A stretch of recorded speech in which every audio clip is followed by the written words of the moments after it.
Hello,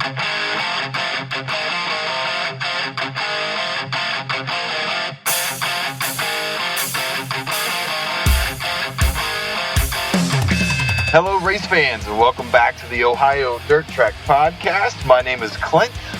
And I'm Jacob. And we are back here at the beginning of November. We lost our summer, Jacob, and it is now officially wintertime. Yeah, don't remind me about it. Yeah, it happens. It happens everywhere, but here in Ohio, it seems to happen quickly, and then everybody goes into indoor mode, and then we got to watch football for the rest of the year.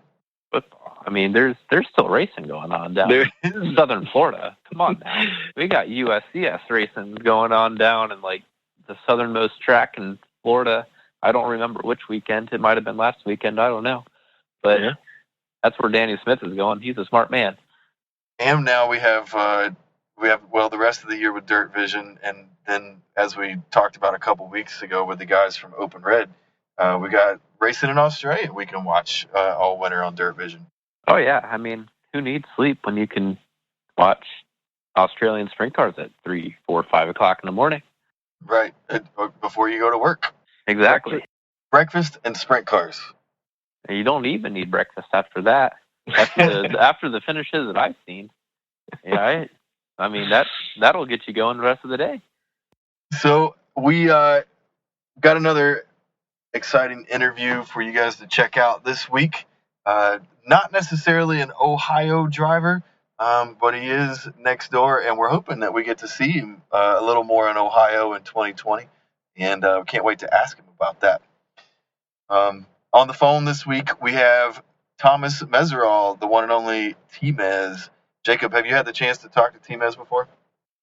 I haven't, but I've listened to him on other podcasts and seen him do interviews on, like Speed Shift or, some of the other pay-per-view services. And, I mean, what's there not to love about Tmez?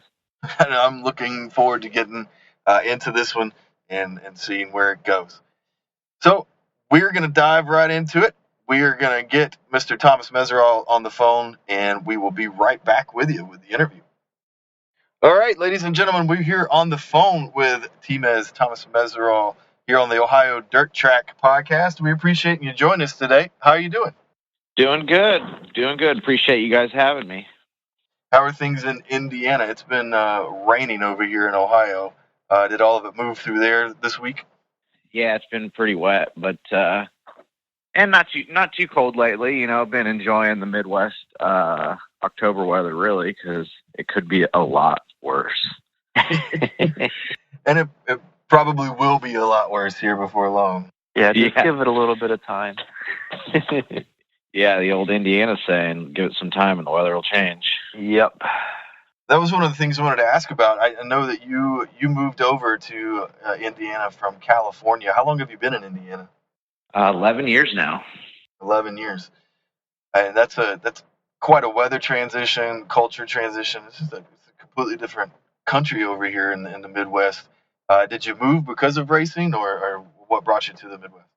Yeah, pretty much moved because of racing. I was heavy into street bikes, and my dad kind of maintained race cars for people that I drove.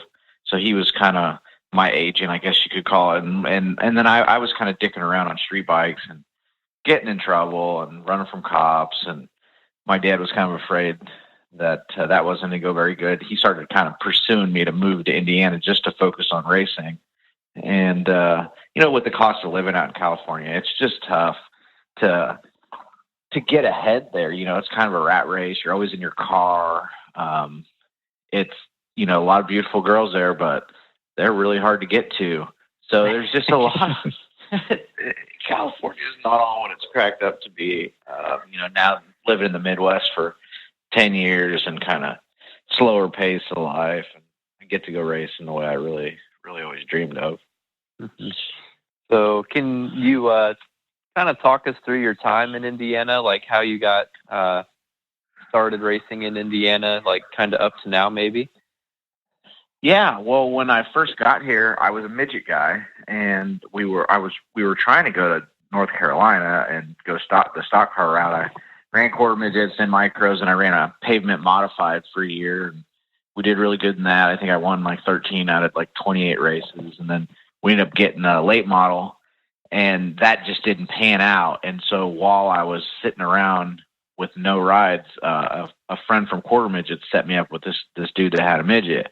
Once I ran a midget, that was it. You know, I was in love with it. But even then, I was still pushing the pavement side. So when I got here in 2007, I really couldn't get shit. You know, I begged people to let me drive their sprint car, and they were just like, "Well, you're a midget guy, you know, you need to get some experience." And I'm like, "Yeah, well, I can't get experience if I don't ride, you know." And so I ended up building my own car at the end of 2007 and ran it, I think 12 or 14 times in 2008.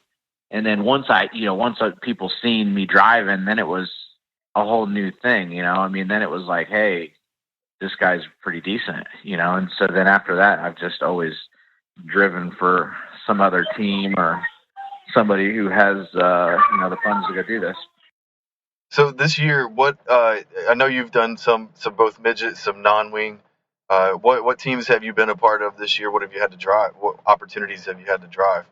Well, in the last, 5 years, I kind of started pursuing having my own program, because I do have a lot of friends now that have, between motors and parts deals or whatever, I've built my own kind of team, and it's not all my stuff. You know, Don Whitney and I kind of started the whole deal, and he owns the cars, and then Dave Stensland got involved, and he actually owns the motors.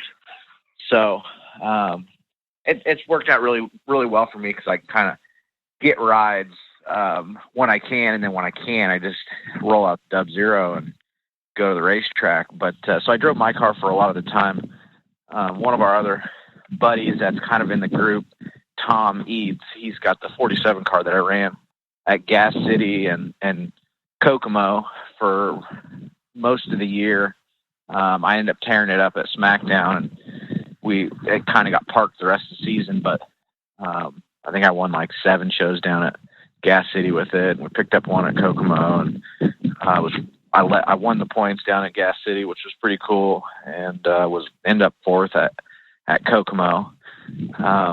So and then on the midget side, I got hooked up with Matt Estep, and they're out of like Crown Point, Indiana, up by Chicago, and it's been an awesome roller coaster with those guys, because midget racing is at the peak of racing right now. I mean, it's the toughest thing going. You know, maybe the Outlaws is tougher. I don't race with the Outlaws, but it's just crazy how much money gets spent into it. And if you're not in Clausen Marshall or a Keith Coons type car, you know, you don't even have a shot to place top 5. And Matt Estep has stepped up and really given me the equipment to kind of showcase that I could run with these guys, you know. So other than that, I think I ran for Kyle Simon a little bit, a couple shows. I kind of bounce around whenever I don't have anything going on. I had some motor issues with my stuff. Had some open dates, I guess you could say. But definitely excited about the midget deal. We're headed out to California, in a week now, and I'm running Dennis Giles' 410 sprint car for the 410 sprint car USAC part of it, and then we switch over to the midgets, and Matt's bringing the cars down to go try to win $20,000 at Placerville. That's going to be a good event.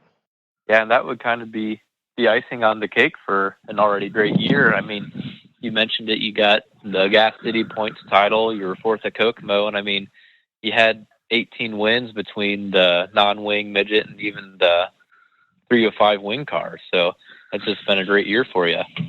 Yeah, it's been amazing. I mean, especially, you know, going back to when I couldn't get a ride, and now I turned down rides. You know, I never thought I'd get to that point. It's always been, you know, race wherever they want to race, when they want to race, however make it possible, you know, get as many races in a year as you can. And nowadays, really, I'm the one slacking on not making the schedule good enough to get my optimum races in, because I could go racing wherever I want for the most part, and that's pretty exciting.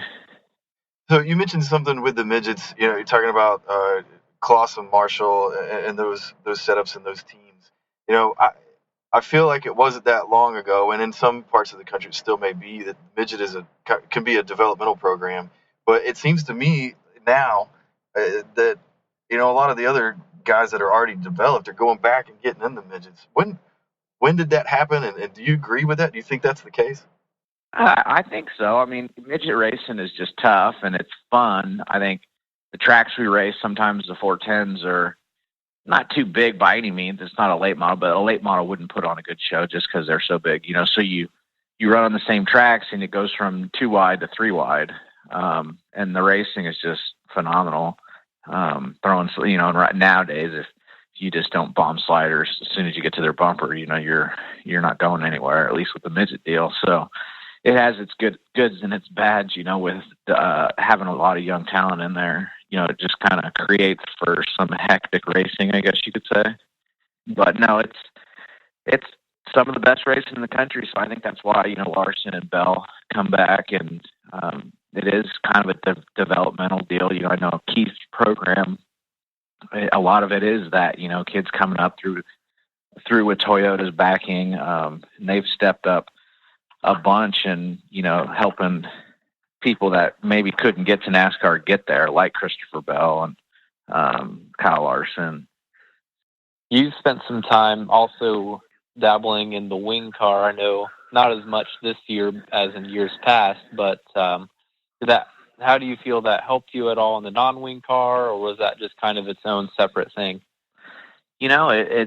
It's a different style of racing, and so all of a sudden, the bag of tricks I had before is now bigger because of the wing racing. You drag and brake and running it a lot straighter, and then it kind of translates into the non-wing where I start running the car straighter, and sometimes, especially when it gets slick, running it off the right front and not as sideways is better. The Silver Crown races in the beginning, they're backing the thing in at Terre Haute, and then towards the end, you got Justin Grant just rolling the thing around the right front to keep his tires under, or Swanson or whatever, and that kind of comes a lot from the wing deal. For me, I never ran a car real straight. Then you get in the wing car, and it's kind of like running, I wouldn't say pavement, but it is in a sense, because the straighter you can run the car, the faster you are, because it keeps downforce and wing speed up.